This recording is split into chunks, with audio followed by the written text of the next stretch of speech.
আড়াল থেকেই বৈষম্য বিরোধী ছাত্র আন্দোলনের সকল কলকাঠি নেড়েছেন তিনি। তাকে বলা হয় সমন্বয়কদের সমন্বয়ক, জুলাই বিপ্লবের মাস্টারমাইন্ড, ২৪-এর গণজোয়ার তৈরি করা আন্দোলনের নিউক্লিয়াস।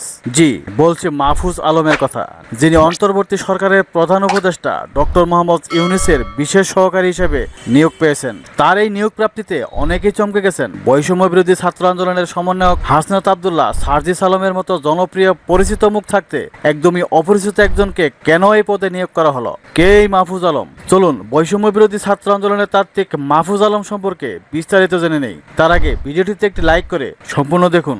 জুলাই মাসের শুরু থেকেই কোটা সংস্কার আন্দোলন রুখতে ঘাম ছুটেছে শেখ হাসিনা সরকারের। ছাত্রলীগ এবং রাষ্ট্রীয় বাহিনী দিয়েও দমন করা যায়নি এই আন্দোলন। নাদিম ইসলাম, আসিফ মাহমুদ, সার্জিস আলম সহ প্রধান ৬ সমন্বয়ককে ডিবি হেফাজতে নেয়ার পরও পালিত হয় একের পর এক সফল কর্মসূচি, যার ফলে আন্দোলনের রূপরেখা কে কোথায় বসে তৈরি করছে তা খতিয়ে দেখে একাধিক গোয়েন্দা সংস্থা। কিন্তু ইন্টালেকচুয়াল এই তরুণের অস্তিত্ব ছাড়া গোয়েন্দারা পর্দার আড়ালের ব্যক্তির পরিচয় জানতে পারেনি। গোয়েন্দা সংস্থা অনেক খোঁজাখুঁজি করেও ব্যর্থ হয়। শেখ হাসিনা সরকারের পতনের পর, বিশেষ করে ডক্টর মোহাম্মদ ইউনূসের বিশেষ সহকারী হিসেবে নিয়োগ প্রাপ্তির পর ওই তরুণের পরিচয় আস্তে আস্তে স্পষ্ট হয় সবার কাছে। সচিব পদমর্যাদায় বেতন, আনুষঙ্গিক সুবিধা সহ নিয়োগ পাওয়া মাহফুজুল আলম বৈষম্য বিরোধী ছাত্র আন্দোলনের লিয়াজু কমিটির সমন্বয়ক। তিনি ঢাকা বিশ্ববিদ্যালয়ের আইন বিভাগে ২০১৫-১৬ সেশনের শিক্ষার্থী।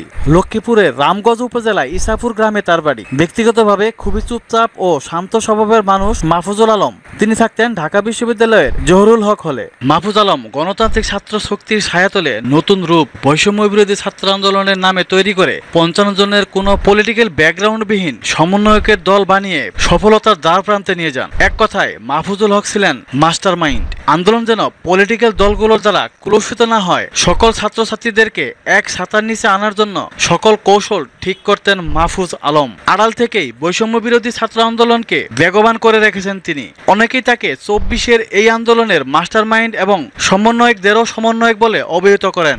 Bangla blockade, complete shutdown, March for Dhaka, এই সবগুলোই ছিল মাহফুজুল আলমের দেওয়া নাম। ৬ সমন্বয়ক ডিবি হেফাজতে থাকার পরেও আসতে থাকে একের পর এক কর্মসূচি। সফল হয় প্রতিটি কর্মসূচি। কিভাবে এবং কে কোথায় থেকে তৈরি করছে এই রূপরেখা। তবে সম্প্রতি ডক্টর ইউনূসের বিশেষ সহকারী হিসেবে নিয়োগের পর মাহফুজকে প্রকাশ্যে আনার মাধ্যমে সেই জটলা খুলতে শুরু হয়েছে। সার্জিস আলমকে এই পদে নিযুক্ত করলে হয়তো এরকম সমালোচনা হতো না, তবে এরকম সার্জিস তৈরি করার যোগ্যতা রাখেন Mahfuz Alam. Desk news, basic Hasan.